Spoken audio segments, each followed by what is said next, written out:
Welcome to Confident Presentation Blueprint.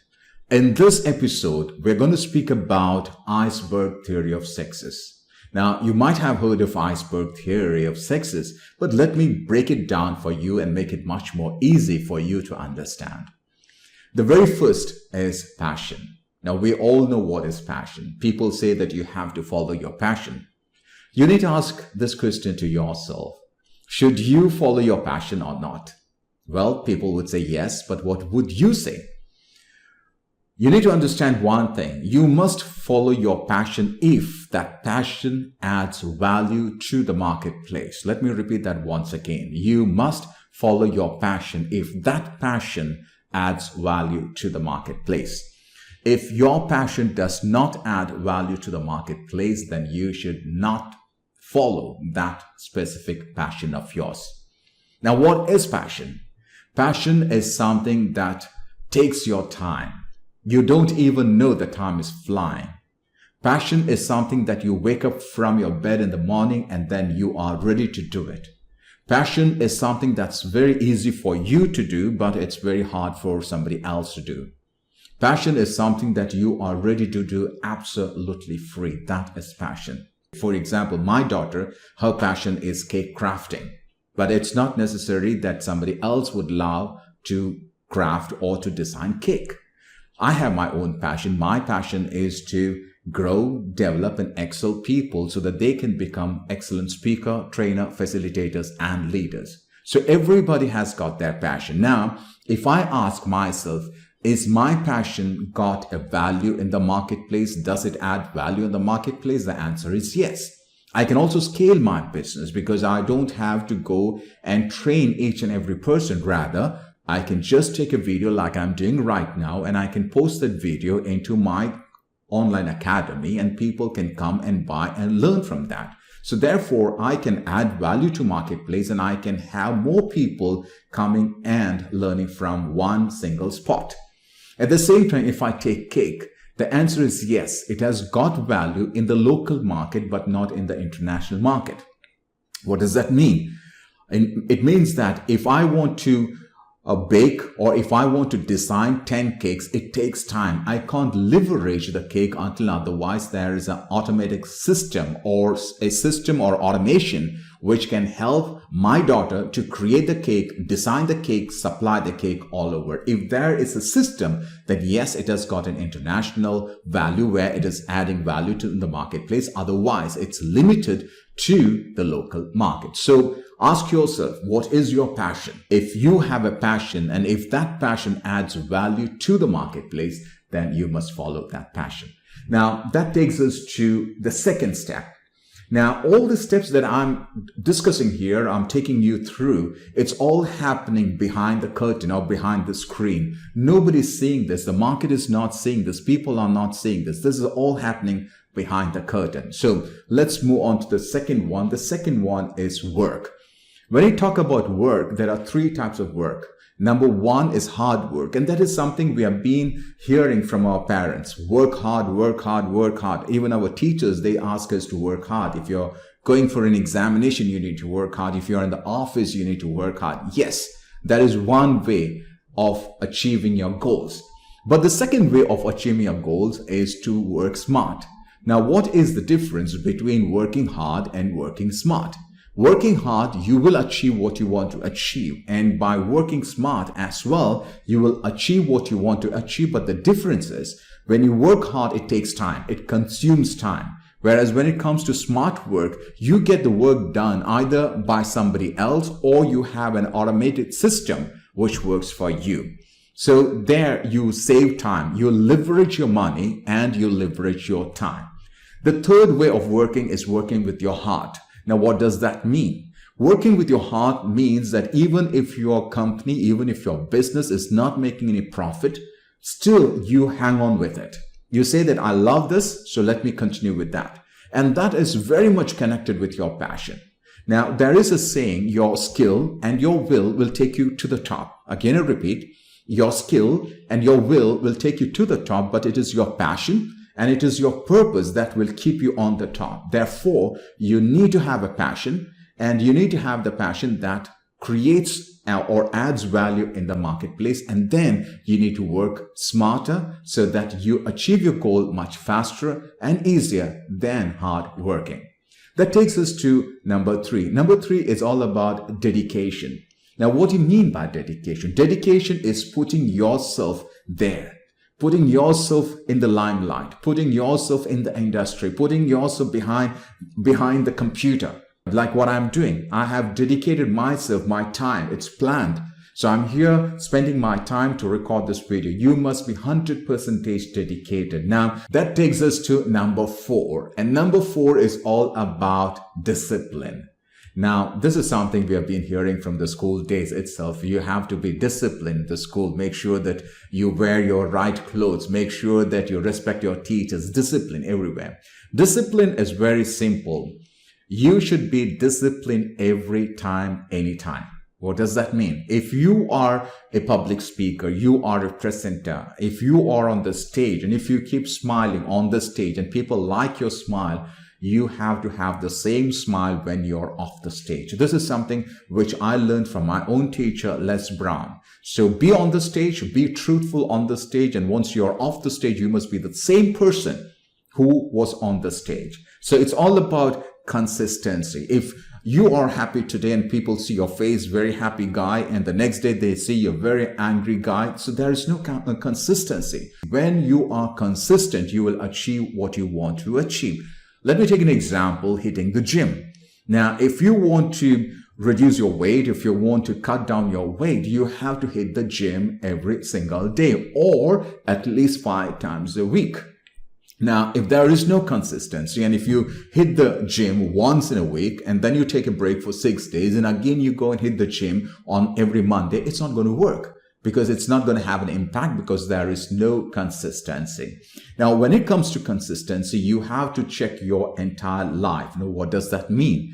If you are focusing only on your health, that means there's other area of your life which goes down. You have to maintain a pace. You should maintain a balance in your work, in your life, in your professional life, and so forth. Now, if you look on the screen, you will find something called the wheel of life. Now, if you look onto that, there are different areas in the wheel of life. For example, it could be physical, it could be spiritual, it could be family, it could be fun and entertainment, and so forth. So you should have a proper balance in all areas, and that can happen only if you are disciplined.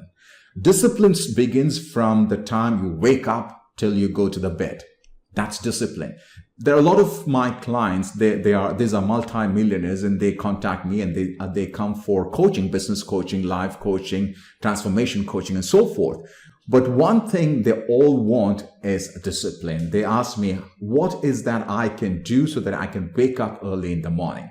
I tell them, okay, this is what you do and give me a call early in the morning. Just send me a message as soon as you wake up. So that's how I can track them. That's how I can become an accountability partner or an accountability manager for my own clients. So discipline, very important. Let me take you from the beginning. The very first one was passion. Number 2 was you need to work. Number 3 is dedication. Number 4 is discipline. And then comes courage and confidence. Now, what is the difference between courage and confidence?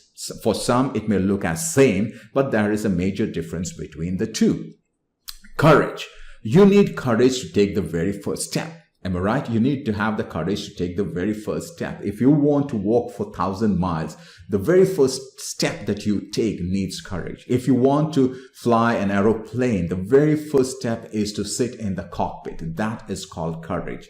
Now, what do you mean by confidence? Confidence is something that you build by repetition.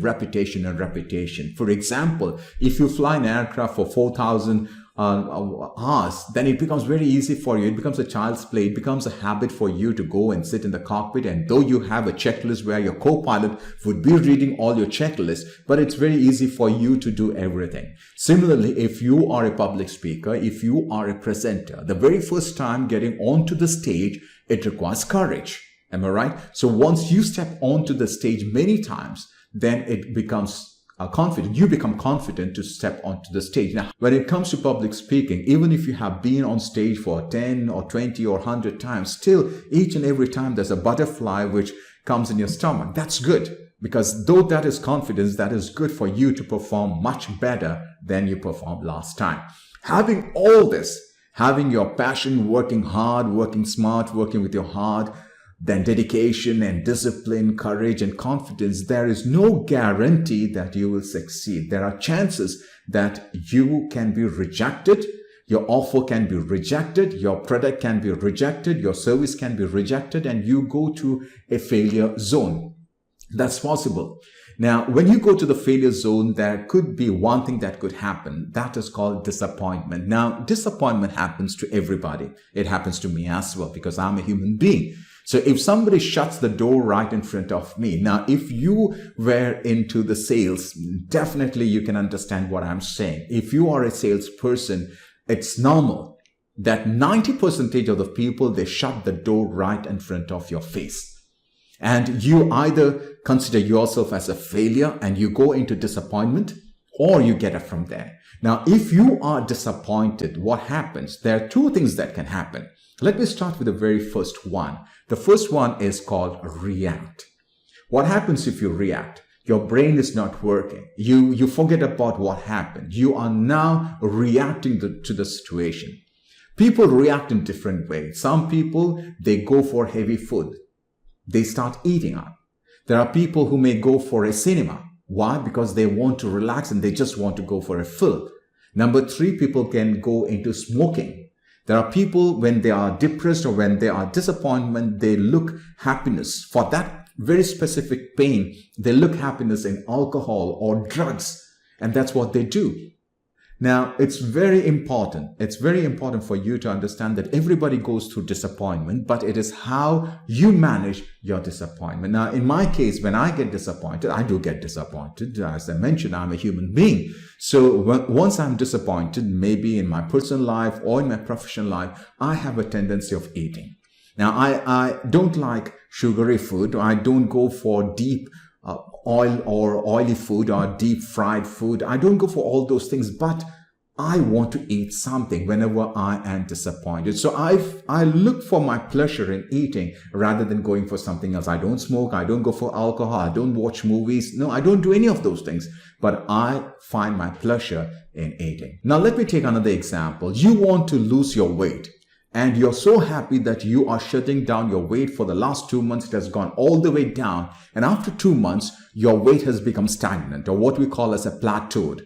Now, you go on the weighing machine and you check every single day, but your weight remains the same. After some time, you get disappointed. And what happens? You start eating. And once you start eating, you start putting on weight. So if you react, again, you go into the failure zone. And again, if you react, again, you go to the failure. So it's a cycle that happens. So you need to understand, never, ever react. If you are a smart guy or a girl, then if you are disappointed, just step back.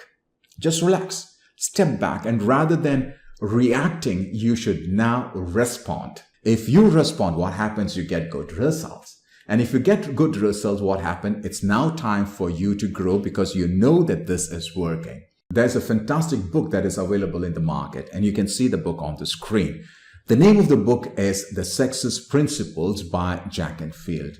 Now, in this particular book, Jack Field has come up with an equation, and I'm going to repeat the equation here. It is completely copyrighted by Jack Field. I'm just using that to illustrate what I mean by reaction and respond. Now, he has come up with an equation which is called E plus R is equal to O. Now, what does E stand for? What does O stand for? And what does R stand for? The letter E stands for events. Now, events do happen in our life. Some are good events, some are not that good events. Some makes us happy, some of the events that make us sad, some of the events that make us angry. So different emotion. So everybody goes through different events in their life. But you as an individual, you can change the outcome. The letter O stands for outcome. You can change the outcome by changing the letter R. Now, what does R stand for? Let me take you the equation E, the event that is happening. And you react to that very specific event. You get an outcome. And that outcome is called outcome number 1, just for your understanding. Now, if you rather than reacting to the event, if you respond to the event, now your outcome changes. Now you got the outcome number 2. It's a different than the first one. Am I right? I'll be speaking about this at a later stage when it comes to communication, NLP, method of communication. I'll be speaking about this in a detailed way.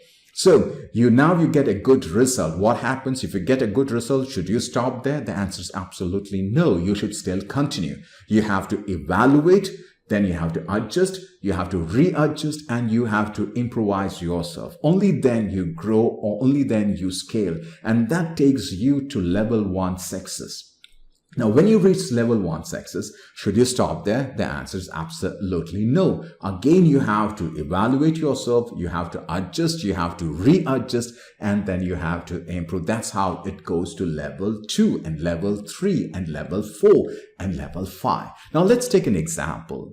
Many years back, Apple came up with iPhone 1, then it came up with iPhone 2, then it came up with iPhone 3, and now it has gone to a different level. Why? Because after success of each and every version, they evaluate, they adjust, they readjust, and they improvise. Is that correct? Now, in the similar way, understand one thing: what brought you here, or what got you here, will never take you there. There's a very good book. I would highly recommend to go through this book. What got you here will not take you there. Excellent book. Ask yourself, your skills, your knowledge, your habits, your attitude got you here. But those attitude and those skills and those knowledge will never take you to the next level, because you need to prepare yourself. I use the word preparation. You need to prepare yourself for the next level.